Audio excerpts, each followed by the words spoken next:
Now, I may have the honor of being a best man. Allegedly, it's an honor to be a best man, but I don't know that it's the honor that I should be speaking about tonight. I think that the honor that I have this evening is to be a big brother. There's no best attached to it. It's just that if I have shaped and helped you in any way, be the person you are and contributed to that so that you can have that wonderful young woman next to you, I'm so honored and proud to be that.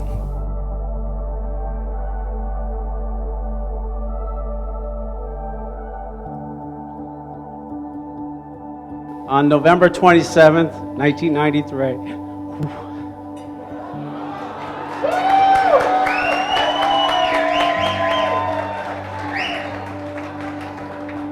I was blessed with the birth of my firstborn, Nina.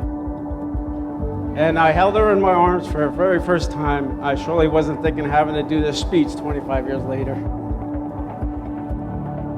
I have known Nina since about 2 years old. I can say that my life has been 100 times better because Nina's in it. Nina's energy is contagious. You can't help but smile and laugh when you're with her. When we were little, we dreamed about being adults. We were also obsessed with weddings. Lucky for me, though, Nina stood by me as I got married, and today I did the same for her. Our childhood fantasies came true. We were by each other's side as we always dreamed we would be. Eric calls me up one night all frantic, and he's like, dude, I got a problem. What's the matter? He goes, her parents hate me, and I got to go to dinner with them tomorrow. I said, all right, you're 39, you got 4 kids, and you work at GameStop. I don't want you dating my daughter either. I don't.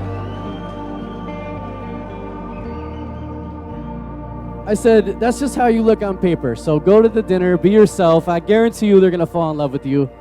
And you did just that. You went to dinner. He calls me the next day. He's like, you were right. It was great.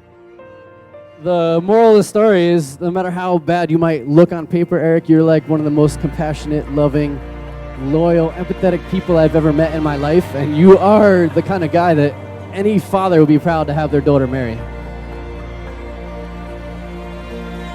Nina, Mom and Dad will forever cherish memories of watching you blossom. From a gorgeous baby girl to a beautiful woman we see before us today, and you're as beautiful on the inside as on the outside. While I may have always been envious of Nina's great fashion and beauty, it is her huge heart and radiant personality that makes her the amazing person that she is and the amazing wife that she will be to Eric. I'll be honest, with Nina's massive personality, I wondered if any guy could measure up. And then came Eric.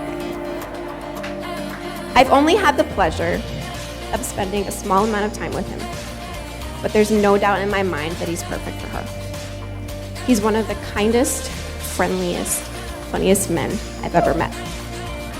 I feel at ease knowing that my best friend is in great hands, will be loved the way she deserves to be.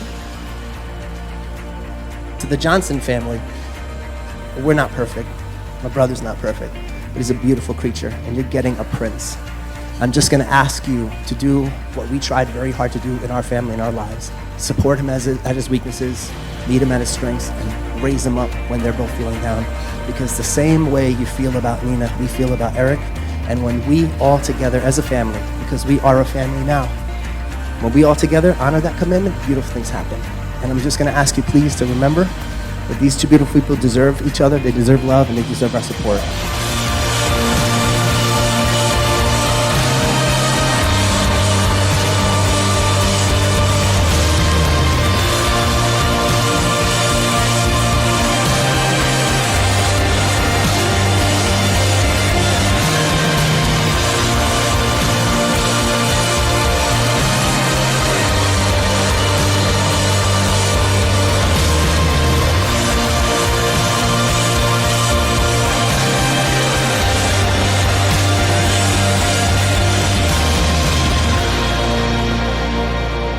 My dad used to say some really funny things to us. He used to say, mistakes are costly. Young men, in Spanish, young men, mistakes are costly. But he also say, you're due, and that meant you were gonna get a whooping, or you're about to get one. You're due. And I'm gonna say, Big, you're due, but not because you're gonna get a whooping. You're due because you've worked so hard to be an amazing, beautiful person. And what you're due is to have another amazing, beautiful person next to you and her amazing, beautiful family to join you here this day. You are due, Big. You're due this moment, and you're due this union.